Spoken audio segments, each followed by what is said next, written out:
That patch looks like something you bought at a surplus store, old-timer. Are you lost?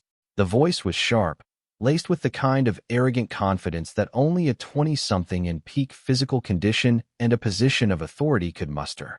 Lieutenant Kyle Peterson, his crisp Navy working uniform practically humming with self-importance, stood with his arms crossed, blocking the old man's path. He was a slab of sculpted muscle and regulation, his jaw set, his eyes scanning the elderly visitor with undisguised contempt. They were in the sterile, high-tech briefing room of a naval special warfare training facility, a place where legends were forged and weakness was surgically excised. The old man, by all appearances, was the epitome of weakness. He wore a faded flannel shirt under a worn, dark blue windbreaker. His jeans were clean but frayed at the cuffs, and his hands, resting calmly at his sides, were gnarled with age, the skin a roadmap of a long, hard life. But it was the patch on his jacket that drew the lieutenant's scorn. It was a simple black circle with a crudely embroidered, skeletal frog clutching a trident. It wasn't standard issue, not something you'd see on any active-duty uniform. To Peterson, it looked like a cheap knockoff, a pathetic attempt by some civilian to cosplay heroism. The old man didn't flinch. His eyes, a pale, clear blue that seemed entirely out of place in his weathered face, met the lieutenant's gaze without a flicker of fear or anger. They were steady, patient, like ancient stones at the bottom of a river. "I was told to wait here," he said, his voice a low, gravelly rumble that seemed to cost him some effort. "This was given to me." He gestured slightly toward the patch. A few other young SEALs, all sculpted from the same granite as their officer, chuckled quietly in the background. They saw what Peterson saw, a confused grandpa who had somehow wandered past multiple layers of security. An embarrassment. "Given to you? By who?" "The flea market vendor." Peterson scoffed, taking a step closer. He was trying to intimidate, to use his physical presence to overwhelm the old man. It was a technique that worked on new recruits, on anyone who understood the hierarchy of this place. But the old man didn't move. He just stood there, a frail island of calm in a sea of youthful aggression. "You need to tell me who you are and how you got on this base, or I'm having you escorted to the brig." Now, the threat hung in the air-conditioned chill of the room. The old man's gaze drifted past Peterson for a moment, landing on a large, framed photograph on the wall. It showed a team of operators in Vietnam, their faces smeared with camo paint, their gear primitive by today's standards. His expression didn't change, but something deep in those blue eyes seemed to stir, a flicker of a long-banked fire. "It's been a long time," he murmured, more to himself than to the indignant officer in front of him. "The gate has changed." Peterson's patience, a notoriously shallow reservoir, evaporated completely. "I don't care about the gate. I care about an unauthorized civilian in a classified briefing room. Last chance, Pops. Name and purpose." He jabbed a finger toward the old man's chest, his voice rising in volume, designed to command and demean. The other SEALs shifted, their amusement turning into a more serious anticipation of a confrontation. One of them, a young petty officer named Davis, felt a knot of unease in his stomach. He'd been watching the old man's hands. They weren't shaking. They were perfectly still, resting with a kind of placid economy of motion that he'd only ever seen in one other person. The Master Chief who taught them hand-to-hand combat, a man who could move with terrifying speed from a state of complete relaxation. There was something else, too. The patch. Davis had seen something like it before, in a dusty corner of the base library, in an old, leather-bound book about the program's history. He couldn't quite place it, but the image sparked a warning in his mind.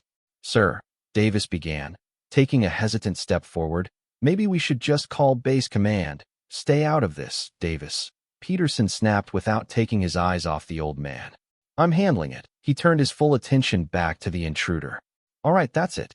You've had your chance." He reached out and grabbed the old man's arm, his fingers clamping down on the thin fabric of the jacket and the frail-looking biceps beneath. He intended to march him out of the room personally. It was the touch that did it. The firm, aggressive grip on his arm. It wasn't the pressure, which was nothing, but the intent behind it. The sudden, unearned authority.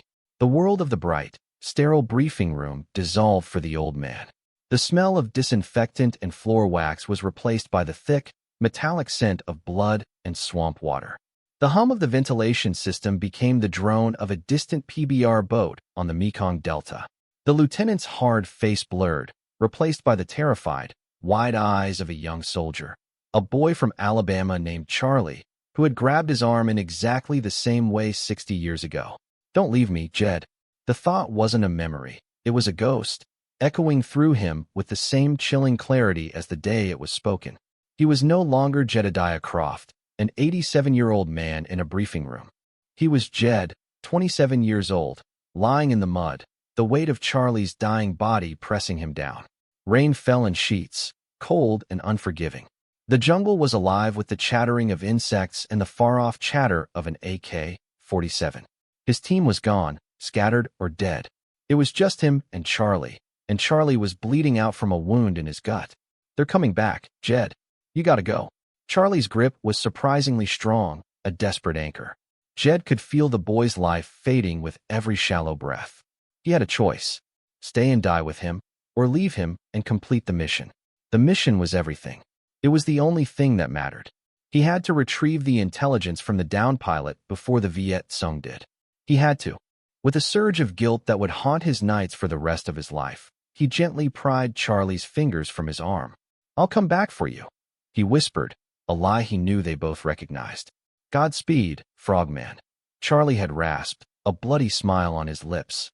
The memory was so vivid, so all-consuming, that when the briefing room snapped back into focus, Jedediah's hand was instinctively covering the spot on his own arm where Charlie had held him. His breath was steady, but his pale blue eyes were now hard as diamonds, reflecting a depth of sorrow and violence the young lieutenant could never comprehend. Peterson felt the shift. The old man hadn't moved, but the air around him had changed. The frail, confused senior citizen was gone, replaced by something else, something ancient and dangerous. The grip he had on the man's arm suddenly felt foolish, like a child grabbing the tail of a sleeping tiger. He let go, a half-step of involuntary retreat. "What's the matter with you?" Peterson demanded, his voice a little less certain now. He was unnerved by the sudden, profound change in the old man's demeanor. The silence that followed was heavy, broken only by the quiet hum of the room's electronics. The other SEALs were no longer laughing. They watched the tableau, sensing that they were witnessing something far outside the bounds of a simple security breach. Petty Officer Davis, his instincts screaming now, discreetly pulled out his phone. He had a direct line to the command Master Chief's aide. He typed a quick, urgent message: "Sir, unknown elderly civilian in briefing room 3. LT Peterson is confronting him. Situation is unusual. Man is wearing a non-reg patch. Black circle, skeleton frog. Request guidance." He sent the message, his thumb hovering over the screen. The old man, Jedediah, finally lowered his hand from his arm. He looked at Peterson, and for the first time, there was a flicker of something other than patience in his eyes. It wasn't anger. It was a deep, profound pity. "You wear that trident on your chest," Jedediah said, his voice quiet but carrying the weight of decades. "You think you know what it means. You think it's about strength. About being harder than anyone else." He paused, his gaze sweeping over the young, powerful men in the room. "That's part of it. The smallest part." Before Peterson could formulate a suitably arrogant retort, the door to the briefing room swung open with a force that made everyone jump. Standing in the doorway was Captain Marcus Cole, the base commander. He was a tall, imposing man in his late 50s, with a chest full of ribbons and a reputation for being as tough as the hull of a submarine. But his face, usually a mask of command authority, was pale. His eyes were wide, fixed on the old man in the flannel shirt. He completely ignored Lieutenant Peterson and the other SEALs. He moved into the room with a sense of reverence, his polished boots making no sound on the tiled floor. I can't believe it," Captain Cole breathed, his voice uncharacteristically shaky. "We were told you were coming, but I didn't think, sir." He stopped a few feet from Jedediah and executed a salute so sharp and precise it was a work of art. It was a gesture of profound respect, the kind a junior officer gives to a living legend. Peterson and his men stared, their jaws slack. A captain saluting a civilian? An old man in a worn-out jacket? It was unthinkable. It broke every rule of protocol they had ever known. "At ease, Captain," Jedediah said softly, a hint of a weary smile touching his lips. It's just Jed now. Captain Cole slowly lowered his hand, though his posture remained ramrod straight, his eyes still wide with awe. Sir, my apologies for the reception you received. I was in a meeting across the base. My aide just got the message. His gaze flickered for a nanosecond toward Peterson, and the temperature in the room dropped 20 degrees. It was a look that promised a career-ending conversation later. He turned back to Jedediah. I haven't seen one of those in the wild in 30 years, he said, his voice filled with reverence as he pointed to the skeletal frog patch. Not since the Admiral showed me his. Lieutenant Peterson finally found his voice, though it was now laced with confusion instead of arrogance. Captain, what is that? What's going on? Captain Cole turned his head slowly, pinning Peterson with a glare that could peel paint. What's going on, Lieutenant? He began, his voice dangerously low. Is that you are standing in the presence of the man who wrote the book you pretend to have read. You are in the presence of a ghost. A founding father. He gestured again at the patch. That is not a souvenir. That is the original unit insignia for the underwater demolition teams of the Pacific Fleet, predating the official formation of the SEALs. It was hand-stitched by the wives. And that specific design, the skeletal frog, that was for a special detachment. A 5-man team that operated so far off the books. Most of the records were burned in the 70s. They were called the night tadpoles. They were sent to do the things no one else could, or would, do. The other SEALs exchanged stunned looks. They had all heard the stories, the hushed rumors of the teams that came before them, the almost mythical figures who had forged their traditions in the jungles of Southeast Asia and the frozen waters of the North. They were legends, bedtime stories for warriors. And one of them was standing right here. This man, Captain Cole continued, his voice rising with a passion that filled the room, is Jedediah Croft. He served in 3 wars, though you'll only find records for one.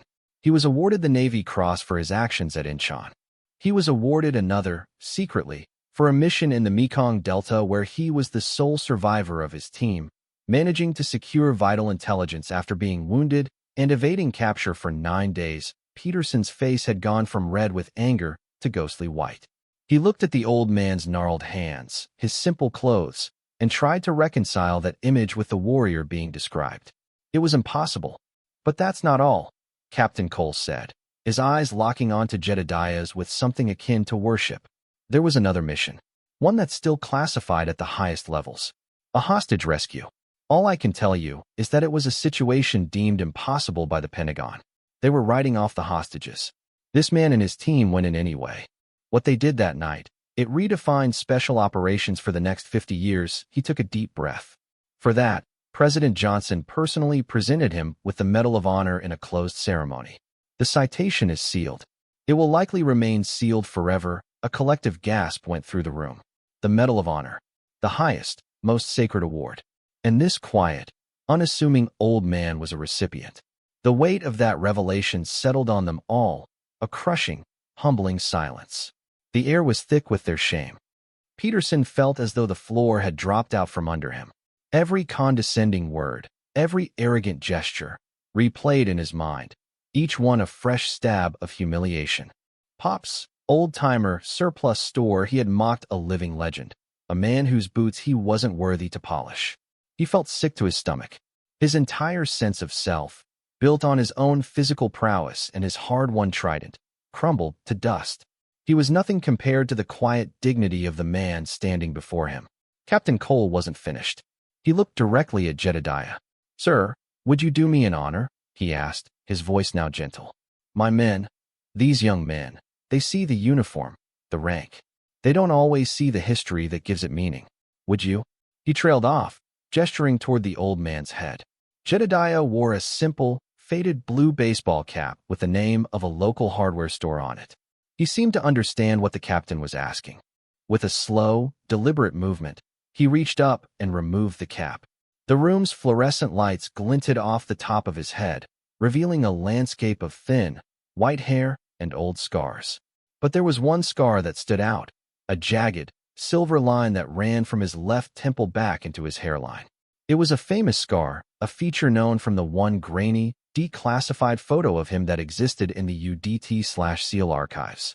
It was the scar he'd gotten from a piece of shrapnel during that final, impossible mission. It was his signature. The last piece of the puzzle clicked into place. This wasn't a story. This was real. The man was Jedediah Croft. The legend was standing in their briefing room. Lieutenant Peterson felt his legs tremble. He took a step forward, his body moving before his mind could process it. He stopped in front of Jedediah and, with a choked sob, dropped to one knee. He bowed his head, unable to look the old man in the eye. "Sir," he stammered, his voice thick with shame. "Sir, there are no words. My disrespect, it was inexcusable. I am so sorry." The other SEALs, including Davis, followed his lead. One by one, they knelt before the old man, their heads bowed in a spontaneous act of penance and profound respect. The briefing room of the most elite warriors on the planet had become a sanctuary of humility. Jedediah Croft looked down at the young officer, at the shaking shoulders and the bowed head. He saw no arrogance now, only shame. He remembered being that age, filled with fire and pride, convinced he was invincible. He remembered the mistakes he had made, the lessons learned in blood and loss. He reached out with his gnarled hand, the same hand that had held a rifle, set a charge, and comforted a dying friend, and placed it gently on Lieutenant Peterson's shoulder.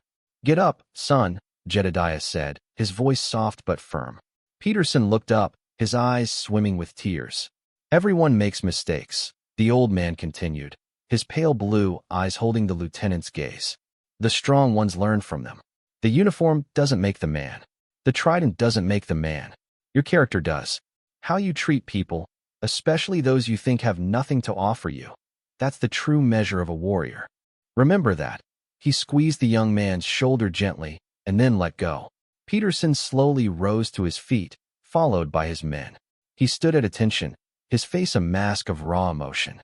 "I will, sir," he said, his voice cracking. "I will never forget." Jedediah Croft had been invited to the base to speak to the newest class of trainees, an anonymous guest speaker listed on the schedule only as a plank owner. He was there to impart some of the wisdom he had earned over a lifetime of service and sacrifice. In a way, Lieutenant Peterson and his men had received the most important lesson before the official lecture had even begun. They had learned about humility. They had learned that heroes don't always wear uniforms or carry weapons. Sometimes they wear faded flannel shirts and worn-out windbreakers. Sometimes, the most dangerous men are the ones who have nothing left to prove. They learned that the history they studied wasn't just words in a book. It was a living, breathing thing that could walk into a room and command the respect of a captain with a single glance. As Jedediah was escorted by Captain Cole toward the auditorium, leaving a group of profoundly humbled young SEALs in his wake, he paused at the door. He looked back at Peterson, who still stood ramrod straight, his eyes fixed on the old man. Jedediah gave him a slight, almost imperceptible nod. It was a gesture of forgiveness, of understanding. It was the passing of a torch, a silent acknowledgement that the future of the Brotherhood was now in his hands, and that this painful lesson would make him a better leader, a better man. The encounter in that briefing room became a quiet legend on the base. It was a story told to new recruits not to shame a young officer, but to teach a fundamental truth. It served as a constant reminder to look beyond the surface, to respect the quiet old man in the corner, to honor the history that came before them, and to understand that true strength is not arrogance, but a quiet confidence forged in fires they could scarcely imagine. It was a lesson in seeing the hero hidden in plain sight. The stories of men like Jedediah Croft are a vital part of our shared heritage, a reminder of the quiet courage that guards our freedoms. They are the giants on whose shoulders we stand. But in our fast-paced world, it's easy to forget, easy to overlook the elderly man in the store or the quiet neighbor down the street. We judge by appearance, by the superficial markers of success, and we miss the greatness that often resides in the humblest of vessels. Every old veteran carries a library of experiences within them, stories of sacrifice and bravery that we may never know. This story is a call to remember. It's a call to look deeper, to listen more closely, and to offer respect not because it is demanded, but because it is earned in ways we can't always see. If this story resonated with you, please take a moment to like and subscribe to our channel. Share it with others so that these lessons of humility, respect, and hidden heroism are never forgotten. By honoring their stories, We honor their sacrifice and ensure their legacy continues to inspire generations to come.